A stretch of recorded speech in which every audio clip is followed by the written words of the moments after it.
oyun Ağbuğun çöy dişleri Dürdür tövün harım oyun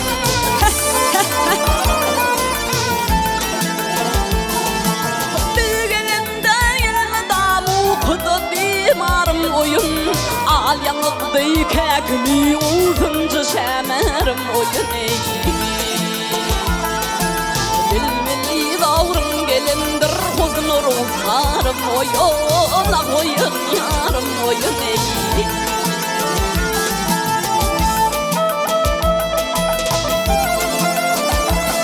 Ah doğhüdüge tutulup al yarı gündün tutluğun Şumra kıyıp fitnelerini ukudun oyvutma oy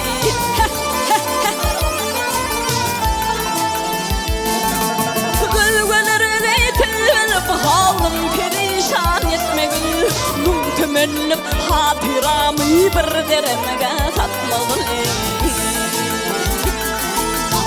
Elimli canıma çevri kükün kerim Oyuna koyun yarım oyun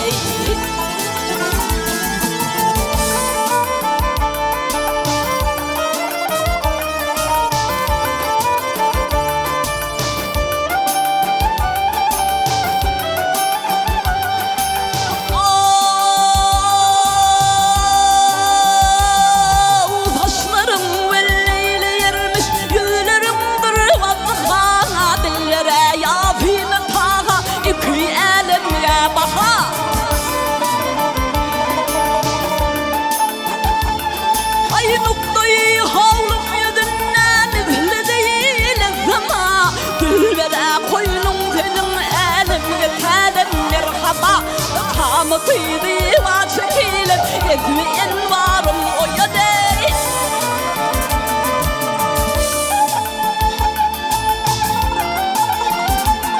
Ay zühre can firdi bu tani Dünyadan nırmanı Bir verip yürürüm Görkemle armandırmanı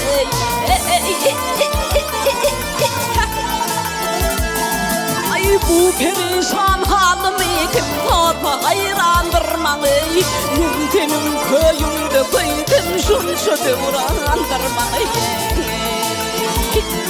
Ah tahirın halın görüydün diye şetvarım Oyuna koyun yarım oyun